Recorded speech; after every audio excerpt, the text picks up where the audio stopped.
خواتین و حضرات، السلام علیکم۔ آپ کا میزبان ڈاکٹر آصف جان آپ کو اپنے اس لاؤنج میں اور پروگرام نور حیات میں خوش آمدید کہتا ہے۔ دوستو، ہم خداوند یسوع مسیح کے ساتھ ایک سفر پر چلے ہوئے ہیں، اور اس سفر میں ہمارے رہنما، ہمارے گائیڈ ہیں مقدس لوکا۔ وہ ہمیں خداوند یسوع مسیح کے ساتھ ساتھ یروشلم کی طرف، یعنی خداوند یسوع مسیح کی موت کی طرف لے کر جا رہے ہیں۔ اب لگتا ہے کہ وقفہ بہت کم ہوتا چلا جا رہا ہے۔ خداوند یسوع مسیح اس موقع کو غنیمت جانتے ہوئے اپنے شاگردوں کی تربیت کرتے چلے جا رہے ہیں۔ 17ویں باب میں ہم نے دیکھا کہ خداوند یسوع مسیح نے معاف کر دینے کے بارے میں تعلیم دی۔ اس کے بعد خداوند یسوع مسیح نے ایمان اور اس کی بڑھوتی کے بارے میں سکھایا، ایمان کی مقدار اور ایمان کے معیار کی بات کی۔ اس کے بعد خداوند یسوع مسیح نے اپنے شاگردوں کو سکھایا کہ ایک اچھا نوکر کون ہوتا ہے، بلکہ مجھے یوں کہنا چاہیے کہ ایک اچھا غلام کون ہوتا ہے۔ ایک اچھا نوکر یا ایک اچھا غلام وہ ہوتا ہے جو کال آف ڈیوٹی سے بڑھ کر کچھ کرے۔ اس کے بعد ہم نے دیکھا کہ خداوند یسوع مسیح نے اپنی دوسری آمد کے بارے میں سوال کا جواب دیتے ہوئے بہت کچھ سکھایا اپنے شاگردوں کو۔ جیسے بجلی پورب سے پچھم میں کونتی ہوئی نظر آتی ہے، اسی طرح خداوند یسوع مسیح کی دوسری آمد ہوگی، اور وہ نشان ہوگا جو آسمانوں پر دکھائی دے گا۔ تو ابن آدم اپنی دوسری آمد میں عدالت کے لیے آئے گا، اور اسی طرح سے ناگہاں اور اچانک آ جائے گا۔ کسی کو کوئی وارننگ نہیں ملے گی، کوئی خبرداری نہیں ملے گی، اس لیے ہمیں تیار رہنے کی ضرورت ہے۔ اور پھر جب عدالت ہوگی تو خداوند یسوع مسیح نے کہا ایک ہی چارپائی پہ دو اشخاص سوتے ہوں گے، ایک چھوڑ دیا جائے گا، دوسرا اٹھا لیا جائے گا۔ اسی طرح دو عورتیں چکی پیستی ہوں گی، ایک اٹھا لی جائے گی، ایک چھوڑ دی جائے گی۔ اور میں نے پچھلے پروگرام میں بھی آپ کو بتایا تھا کہ یہ اس لیے نہیں ہے کہ ان میں سے ایک زیادہ راست باز اور دوسرا کم راست باز، یا ایک زیادہ راست باز اور ایک گناہ گار تھا۔ یہ خدا کا چناؤ ہے۔ اور میں نے آپ سے یہ سوال کیا تھا دوستو کہ ہم کہاں ہوں گے، آپ کہاں ہوں گے، میں کہاں ہوں گا؟ کیا میں اٹھا لیا جاؤں گا، یا میں ان میں سے ہوں گا جو چھوڑ دیے جائیں گے؟ سوال مشکل ہے، جواب بہت آسان ہے۔ اگر تو ایمان ہے، اور صحیح کوالٹی والا ایمان ہے، اور چاہے رائی کے دانے کے برابر ہی کیوں نہیں ہے، ہم بچا لیے جائیں گے، ہم خدا کی بادشاہی میں داخل کیے جائیں گے۔ تو دوستو، اب وقت ہے کہ ہم مقدس لوکا کے انجیلی بیان کے 18ویں باب میں داخل ہوں، اور اس باب کے شروع ہی میں ہمیں دو اور تماثیل ملیں گی۔ ایک پرسسٹنس ان پریئر کے بارے میں ہے، دعا میں قائم رہنا، اور دوسری سیلف رائچسنس کے بارے میں ہے، اس زوم کے بارے میں کہ ہم راست باز ہیں، اس لیے ہم خدا کی بادشاہی میں داخل ہونے کا حق رکھتے ہیں، اور ہمارے پڑوسی چونکہ وہ تو گناہ گار ہیں، وہ نہیں داخل ہو پائیں گے۔ تو آئیے دیکھتے ہیں مقدس لوکا ہمیں کیا سکھانا چاہتے ہیں اپنے انجیلی بیان کے 18ویں باب میں، جس کی پہلی آیت سے میں آپ کے لیے پڑھ رہا ہوں۔ پھر اس نے اس غرض سے کہ ہر وقت دعا کرتے رہنا اور ہمت نہ ہارنا چاہیے، ان سے یہ تمثیل کہی کہ کسی شہر میں ایک قاضی تھا، نہ وہ خدا سے ڈرتا تھا، نہ آدمی کی کچھ پرواہ کرتا تھا۔ اور اسی شہر میں ایک بیوہ تھی جو اس کے پاس آ کر یہ کہا کرتی تھی کہ میرا انصاف کر کے مجھے مدعی سے بچا۔ اس نے کچھ عرصہ تک تو نہ چاہا، لیکن آخر اس نے اپنے جی میں کہا کہ گو میں نہ تو خدا سے ڈرتا اور نہ آدمیوں کی کچھ پرواہ کرتا ہوں، تو بھی اس لیے کہ یہ بیوہ مجھے ستاتی ہے میں اس کا انصاف کروں گا، ایسا نہ ہو کہ یہ بار بار آ کر آخر کو میرا ناک میں دم کرے۔ خداوند نے کہا سنو یہ بے انصاف قاضی کیا کہتا ہے، بس کیا خدا اپنے برگزیدوں کا انصاف نہ کرے گا جو رات دن اس سے فریاد کرتے ہیں، اور کیا وہ ان کے بارے میں دیر کرے گا؟ میں تم سے کہتا ہوں کہ وہ جلد ان کا انصاف کرے گا۔ تو بھی جب ابن آدم آئے گا تو کیا زمین پر ایمان پائے گا؟ پھر اس نے بعض لوگوں سے جو اپنے پر بھروسہ رکھتے تھے کہ ہم راست باز ہیں اور باقی آدمیوں کو ناچیز جانتے تھے یہ تمثیل کہی کہ دو شخص ہیکل میں دعا کرنے گئے، ایک فریسی دوسرا محصول لینے والا۔ فریسی کھڑا ہو کر اپنے جی میں یوں دعا کرنے لگا کہ اے خدا میں تیرا شکر ادا کرتا ہوں کہ باقی آدمیوں کی طرح ظالم، بے انصاف، زناکار یا اس محصول لینے والے کی مانند نہیں ہوں۔ میں ہفتہ میں 2 بار روزہ رکھتا اور اپنی ساری آمدنی پر دے یکی دیتا ہوں۔ لیکن محصول لینے والے نے دور کھڑے ہو کر اتنا بھی نہ چاہا کہ آسمان کی طرف آنکھ اٹھائے، بلکہ چھاتی پیٹ پیٹ کر کہا اے خدا مجھ گناہگار پر رحم کر۔ میں تم سے کہتا ہوں کہ یہ شخص دوسرے کی نسبت راست باز ٹھہر کر اپنے گھر گیا، کیونکہ جو کوئی اپنے آپ کو بڑا بنائے گا وہ چھوٹا کیا جائے گا، اور جو اپنے آپ کو چھوٹا بنائے گا وہ بڑا کیا جائے گا۔ یہ ہمارے خداوند یسوع مسیح کی انجیل ہے۔ اے مسیح تیری تعریف ہو، آمین۔ جیسا کہ میں نے آپ کو تعارف میں بتایا کہ یہ باب شروع ہوتا ہے 2 نہایت ہی پاورفل تماثیل کے ساتھ۔ ایک بیوہ اور قاضی کی تمثیل ہم نے دیکھی، اور دوسری فریسی اور محصول لینے والے کی۔ آئیے دیکھتے ہیں کہ خداوند یسوع مسیح کا مطمع نظر کیا تھا یہ تماثیل بیان کرنے کا، اور لوکا ایک نہایت اچھا ایڈیٹر ہے۔ وہ ہمیں ایڈیٹوریل نوٹس دیتا ہے، وہ باتوں کو ہمارے لیے آسان بنانے کی کوشش کرتا ہے، اور وہ ہمیں بتاتا ہے کہ پھر اس نے اس غرض سے کہ ہر وقت دعا کرتے رہنا اور ہمت نہ ہارنا چاہیے، ان سے یہ تمثیل کہی کہ پرسسٹنس ان پریئر، دعا کرتے رہنے کی ضرورت۔ بڑا آسان ہے نا کہ میں نے خداوند کے سامنے ایک چیز دعا میں رکھی، ایک دن دعا کی، دوسرے دن دعا کی، تیسرے دن دعا کی، چوتھے دن میرا جوش ولولہ کم ہونا شروع ہو گیا کیونکہ جواب نہیں ملا، اور 7واں دن آتے آتے میری ہمت بھی جواب دے گئی کہ میں کیوں دعا کروں، خدا تو میری سنتا ہی نہیں۔ لوگ بڑی آسانی سے ہمت ہار دیتے ہیں، ڈسکریج ہو جاتے ہیں اور دعا کرنا چھوڑ دیتے ہیں۔ اور اس کی ایک دوسری ایکسٹریم بھی ہے۔ میں کچھ لوگوں کو جانتا ہوں دن میں 12 گھنٹے دعا کرتے ہیں۔ اب کیا ہمیں ان ایکسٹریمز پر رہنا ہے یا کہیں بیچ کا راستہ تلاش کرنا؟ بہت سارے لوگوں کے ذہنوں میں آج بھی یہ سوال گردش کرتا ہے کہ دعا کیسے کرنی چاہیے، ہمارا پوسچر کیا ہونا چاہیے، کیا ہمیں سر جھکانا ہے، آنکھیں بند کرنی ہیں، یا سر اٹھانا ہے خدا کی طرف دعا کرتے وقت؟ ہم کیسے دعا کریں؟ یوحنا رسول کے انجیلی بیان کے 4 باب میں جب ایک سامری عورت کے ساتھ خداوند یسوع مسیح کا مکالمہ چل رہا تھا تو بیچ میں عبادت کے بارے میں خداوند یسوع مسیح نے ایک کامنٹ کیا۔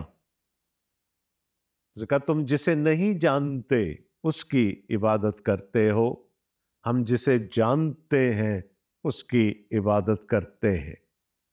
اور وہ دن آتے ہیں بلکہ آ چکے ہیں کہ پرستار روح اور سچائی کے ساتھ خدا کی عبادت کریں گے۔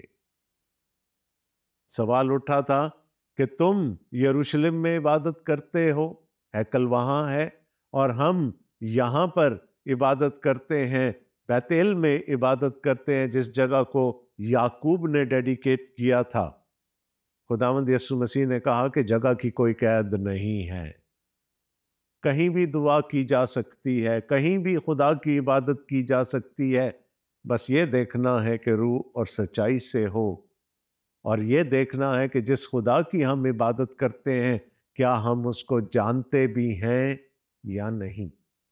اور یہاں پر بھی خداوند یسوع مسیح یہ بات سکھا رہے ہیں کہ مسئلہ یہ نہیں کہ کیسے دعا کی جائے، مسئلہ یہ ہے کہ ہمت نہ ہاری جائے اور باقاعدگی کے ساتھ دعا کی جائے۔ تو ایسے اپنے اس پوائنٹ کو ایکسپلین کرنے کے لیے، جس کے بارے میں لوکا نے ہمیں ایڈیٹوریل نوٹ دے دیا، خداوند یسوع مسیح نے ایک تمثیل کہی، اور وہ تمثیل کیا تھی؟ کسی شہر میں ایک قاضی تھا، یعنی ایک جج تھا، ایک منصف تھا، نہ وہ خدا سے ڈرتا تھا، نہ آدمی کی کچھ پرواہ کرتا تھا۔ یہ دوسری بات تو بہت اچھی ہے کہ کسی جج کو، کسی منصف کو، کسی قاضی کو کسی دوسرے انسان کے دباؤ میں نہیں آنا چاہیے، چاہے وہ کوئی رشتہ دار ہو، کوئی عزیز ہو، کوئی اختیار والا ہو۔ یہاں تک تو بات بالکل ٹھیک ہے، لیکن وہ جو پہلی بات تھی کہ وہ خدا سے نہ ڈرتا تھا، یہاں پر جا کر تھوڑا سا سوالیہ نشان پیدا ہوتا ہے۔ اور اسی شہر میں ایک بیوہ تھی جو اس کے پاس آ کر یہ کہا کرتی تھی کہ میرا انصاف کر کے مجھے مدعی سے بچا۔ اب یہاں پر ہم دیکھتے ہیں کہ ایک بیوہ ہے، اسی شہر میں رہتی ہے، اس کا کیس اس قاضی کے پاس لگا ہوا ہے، اس کا کوئی مدعی ہے جو شاید اس سے سب کچھ چھین لینا چاہتا ہے اس کو بیوہ جان کر، اور یہ بڑی مجبور بیوہ روزانہ جا کر اس قاضی سے فریاد کرتی تھی کہ مجھے میرے مدعی سے بچا، یعنی کنسسٹنٹلی پرسسٹ کر رہی ہے، وہ باقاعدگی سے اس کے پاس جا کر اس کو یاد دلاتی رہی ہے۔ اس نے کچھ عرصہ تک تو نہ چاہا، لیکن آخر اس نے اپنے جی میں کہا کہ گو میں نہ خدا سے ڈرتا اور نہ آدمیوں کی کچھ پرواہ کرتا ہوں، تو بھی اس لیے کہ یہ بیوہ مجھے ستاتی ہے میں اس کا انصاف کروں گا۔ وہ اس بیوہ کی پرسسٹنس سے تنگ آ گیا، اس نے کہا یہ تو میری جان بخشی کرنے والی ہے نہیں، تو مجھے اس کا انصاف کر دینا چاہیے، ورنہ یہ بار بار آ کر میرے ناک میں دم کر دے گی۔ خداوند نے کہا سنو یہ بے انصاف قاضی کیا کہتا ہے۔ اب بیوہ کی حد تک تو بات بالکل درست ہے کہ ہم اس کو ایک ایماندار کی صورت میں لے سکتے ہیں جس کو اپنے مالک کے حضور میں، اپنے منصف کے حضور میں دعا کرنا ہے، اور باقاعدگی کے ساتھ، تسلسل کے ساتھ دعا کرنا ہے۔ لیکن کیا ہم اس بے انصاف قاضی کو خدا کے ساتھ ایکویٹ کر سکتے ہیں؟ نہیں۔ یہ بھی ان تماثیل میں سے ایک تمثیل ہے جہاں پر خداوند یسوع مسیح ایک کنٹراسٹ، ایک مقابلہ، ایک موازنہ ہمارے سامنے رکھنا چاہتے ہیں کہ یہ تو بے انصاف قاضی تھا، ایک انسان تھا، لیکن وہ بھی اس بیوہ کی پرسسٹنس کے بنا پر اس کا کام کرنے پر مجبور ہو گیا، تو تمہارا روحانی باپ تمہاری کیوں نہ سنے گا؟ بس کیا خدا اپنے برگزیدوں کا انصاف نہ کرے گا جو رات دن اس سے فریاد کرتے ہیں؟ جواب نہیں مل رہا، جو مانگا جا رہا ہے وہ نہیں مل رہا، لیکن برگزیدہ لوگ رات دن خداوند کی حضوری میں جھکے رہتے ہیں۔ اور کیا وہ ان کے بارے میں دیر کرے گا؟ میں تم سے کہتا ہوں کہ وہ جلد ان کا انصاف کرے گا۔ تو بھی جب ابن آدم آئے گا تو کیا زمین پر ایمان پائے گا؟ اب خدا کوئی بے انصاف قاضی نہیں ہے کہ اس کو اچھا لگتا ہو کہ اس کا دروازہ ہر وقت کھٹکھٹایا جائے اور ایک دن تنگ آ کر وہ ہماری دعا کو سن لے۔ خدا رحیم ہے، خدا مہربان ہے، وہ دعاؤں کو سننے والا خدا ہے، لیکن اس کو یہ بھی اچھا لگتا ہے کہ ہم اس کی ذات پر اپنی ٹوٹل ڈیپینڈنس، اپنے کل توکل کا اظہار کریں، اقرار کریں، کہ جب دعا نہ بھی سنی جا رہی ہو اور اس کے پیچھے کوئی مصلحت ہوگی، خدا نے کوئی چیز اگر ہم سے روک کر رکھی ہے تو اس میں ہمارا ہی فائدہ ہوگا جو ہمیں نظر نہیں آ رہا، تو بڑا آسان ہوتا ہے نا، جیسے میں نے پہلے بھی کہا، حوصلہ ہار دینا کہ خدا نے کون سی ہماری سن لینی ہے، ہم کاہے کو دعا کریں۔ خداوند یسوع مسیح نے کہا خدا کو یہ ایٹیچیوڈ پسند نہیں ہے۔ خدا تواتر دیکھتا ہے، تسلسل دیکھتا ہے ہماری دعا میں۔ خدا یہ جاننا چاہتا ہے کہ ہم کس قدر بھروسہ رکھتے ہیں اس کی ذات پر، کہ جب وہ سیمنگلی ہماری نہیں بھی سن رہا تو ہم اس کی حضوری میں حاضر ہوتے رہیں۔ بہت سارے لوگوں کو میں نے دیکھا ہے جو جی حضوری کرتے ہیں، ان کو پتا ہوتا ہے کہ شہر میں با اختیار افسر کون ہے، ان کو یہ بھی پتا ہوتا ہے کہ وہ کبھی نہ کبھی ان کے کام آئے گا، لیکن وہ ہفتے میں ایک دفعہ جا کر یا عیدوں پر جا کر، تہواروں پر جا کر اس کی حضوری میں سلام ضرور بجا لاتے ہیں، کوئی کام نہیں ہوتا، لیکن وہ اپنا ایک تعلق برقرار رکھنا چاہتے ہیں کہ جب کام نکل آیا اور وہ اپنی عرضی لے کر اس افسر کے پاس گئے تو یقیناً وہ کہے گا ہاں اس کو تو میں جانتا ہوں، یہ تو میرے پاس آتا رہا ہے۔ ہم میں سے بہت سارے لوگوں کا رویہ یہ ہوتا ہے کہ جب کام پڑتا ہے تب خدا یاد آتا ہے۔ خدا کے ساتھ رشتہ ایسے نہیں قائم رہ سکتا۔ اگر ہمیں خدا کے ساتھ اپنا رشتہ قائم رکھنا ہے تو پھر we will have to abide in him۔ ہمیں پھر اس کے ساتھ ایک تعلق بنا کر رکھنا پڑے گا، اور تعلق کمیونیکیشن سے بنتا ہے، تعلق بات چیت سے بنتا ہے۔ ہمیں تسلسل کے ساتھ، تواتر کے ساتھ خدا سے بات چیت کرتے رہنا چاہیے، اپنی دعائیں اس کی حضوری میں پہنچاتے رہنا چاہیے، اور اس کے کلام سے اپنے لیے ہدایت پاتے رہنا چاہیے۔ جب یہ دو رویا کمیونیکیشن چینل کھلا رہے گا تو پھر خدا ہماری سنے گا۔ صرف اسی وقت دعا نہیں کرنی جب کوئی مصیبت آ پڑے، جب کوئی ضرورت نکل آئے۔ خداوند یسوع مسیح نے کہا تو بھی جب ابن آدم آئے گا تو کیا زمین پر ایمان پائے گا؟ شاید معاف کر دینے کے لیے تو ایمان کی زیادتی کی ضرورت نہیں تھی، لیکن دعا میں قائم رہنے کے لیے ایمان کی ضرورت پڑتی ہے۔ تو خداوند یسوع مسیح نے یہ سوال کر کے چھوڑ دیا کہ جب اس کی دوسری آمد ہوگی تو ایسے کتنے لوگ ہوں گے جو ایمان کی اس حالت میں ہوں گے کہ حوصلہ ہار جانے کے بعد بھی وہ خدا سے اپنا تعلق قائم رکھیں گے۔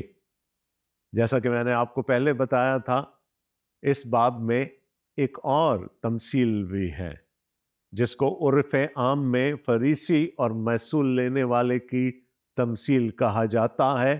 آئیے دیکھتے ہیں کہ لوکا اس کے بارے میں ہمیں کیا ایڈیٹوریل نوٹ دیتے ہیں۔ پھر اس نے بعض لوگوں سے جو اپنے پر بھروسہ رکھتے تھے کہ ہم راست باز ہیں اور باقی آدمیوں کو ناچیز جانتے تھے، یہ تمثیل کہی کہ بہت آسان کام ہے سیلف رائچسنس سنڈروم میں گرفتار ہو جانا۔ خود راست بازی ایک ایسا نشہ ہے جو انسان کو ڈبا دیتا ہے۔ یہ سوچنا کہ میں تو راست باز ہوں، میرے ارد گرد رہنے والے سب لوگ گناہگار ہیں، میں خدا کے فیور کا حقدار ہوں اور یہ سب خدا کے عذاب کے حقدار ہیں۔ ہمیں خدا کی نظر میں نامقبول ٹھہراتا ہے۔ خدا کو تکبر اور خاص طور پر روحانی تکبر پسند نہیں ہے۔ اور پھر خداوند یسوع مسیح نے وہ تمثیل فرمائی جو کہ بہت مشہور ہے کہ دو شخص ہیکل میں دعا کرنے گئے، اور وہ دو کون تھے؟ ایک فریسی، دوسرا محصول لینے والا۔ اب یہ دونوں اکٹھے کیسے چلے گئے؟ یہ بھی ایک معمہ ہے۔ فریسی محصول لینے والوں سے کسی قسم کا تعلق نہیں رکھنا چاہتے تھے۔ فریسی کون ہے؟ the best of the best، جو اپنے آپ کو نہایت راست باز سمجھتے تھے۔ وہ نہ صرف خدا کی شریعت پر بلکہ بزرگوں کی روایات پر بھی قائم رہنے پر بڑا فخر محسوس کیا کرتے تھے، اور وہ سیلف رائچسنس سنڈروم کا شکار تھے۔ تو ایک طرف تو ایک نہایت ہی راست باز شخص ہیکل میں جا رہا ہے، دوسری طرف ایک محصول لینے والا ہے جو اس کا یہودی بھائی ہے، لیکن چونکہ وہ رومی حکومت کے لیے کام کرتا ہے اور رومی حکومت کو ٹیکس اکٹھا کر کے دیتا ہے یہودیوں سے، اس لیے اس کو گناہگاروں کے برابر گنا جاتا تھا۔ آپ سے پوچھتا ہوں، کتنے لوگ ہیں جو ایف بی آر سے محبت کرتے ہیں یا ایف بی آر میں کام کرنے والوں سے محبت کرتے ہوں گے؟ میرا نہیں خیال کہ کوئی ایسا شخص ہوگا، کیونکہ وہ ہم سے ٹیکس لیتے ہیں نا، ہماری تنخواہ کو کاٹ کر ہمارے حوالے کرتے ہیں۔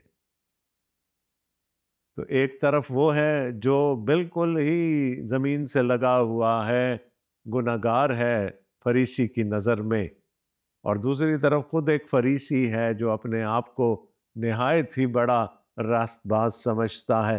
اور یہی میں کہہ رہا تھا کہ یہ دونوں اکٹھے کیسے چلے گئے، لیکن یاد رکھیے گا ایک تمثیل ہے یہ۔ فریسی کھڑا ہو کر اپنے جی میں یوں دعا کرنے لگا۔ یہ جو سیلف رائچسنس سنڈروم کا شکار ہوتے ہیں نا، یہ چاہتے ہیں کہ لوگ ہماری تعریف کریں، اس لیے اب دعا کھڑے ہو کر بھی کی جا رہی ہے اور بلند آواز سے بھی کی جا رہی ہے کہ آنے والے دوسرے اشخاص بھی اس کی طرف متوجہ ہو جائیں۔ اور دعا ہے کیا؟ پہلے چند الفاظ ہیں، اے خداوند میں تیرا شکر کرتا ہوں۔ اس کے بعد اپنی ایڈورٹیزمنٹ ہے، اپنا اشتہار دیا جا رہا ہے۔ کیا کہا؟ کھڑا ہو کر اپنے جی میں یوں دعا کرنے لگا کہ اے خدا میں تیرا شکر ادا کرتا ہوں کہ باقی آدمیوں کی طرح ظالم، بے انصاف، زناکار یا اس محصول لینے والے کی مانند نہیں۔ I am a superman۔ دیکھ لے پھر، ہے نا، میں ہی ہوں۔ میں ہفتے میں 2 بار روزہ رکھتا اور اپنی ساری آمدنی پر دے یکی دیتا ہوں، اور دیکھ تیری عقل میں کھڑا ہوں، ورنہ ضرورت نہیں تھی مجھے یہاں آنے کی۔ میں تو خود اتنا راست باز ہوں کہ تو بھی نہیں روک سکتا مجھے اپنی بادشاہی میں داخل ہونے سے۔ یعنی بات تو اس نے شکر گزاری سے شروع کی، لیکن بعد میں پھر خدا پر احسان چڑھانا شروع کر دیا کہ دیکھ یہ سب کچھ جو میں کرتا ہوں نا، تو یہ احسان ہے تیری ذات پر، اور پھر بدلہ تو تجھے چکانا پڑے گا ہی۔ لیکن کنٹراسٹ کس سے کر رہے ہیں خداوند یسوع مسیح؟ اس محصول لینے والے سے جو اس کے ساتھ گیا تھا، لیکن محصول لینے والے نے دور کھڑے ہو کر اتنا بھی نہ چاہا کہ آسمان کی طرف آنکھ اٹھائے، بلکہ چھاتی پیٹ پیٹ کر کہا، اے خدا مجھ گناہگار پر رحم کر۔ آپ دیکھ رہے ہیں ایٹیچیوڈ میں، رویوں میں جو اختلاف ہے یہاں پر۔ ایک طرف خدا پر احسان چڑھایا جا رہا ہے اپنی اچھائی سے، اور دوسری طرف وہ کہتا ہے میں تو تیری طرف آنکھیں اٹھانے کے قابل بھی نہیں، میں جانتا ہوں کہ میں گناہگار ہوں اور یہ تیرا رحم ہی ہے جو مجھے بچا سکتا ہے۔ اور پھر خداوند یسوع مسیح نے لوگوں کو چونکا دیا۔ میں تم سے کہتا ہوں کہ یہ شخص دوسرے کی نسبت راست باز ٹھہر کر اپنے گھر گیا۔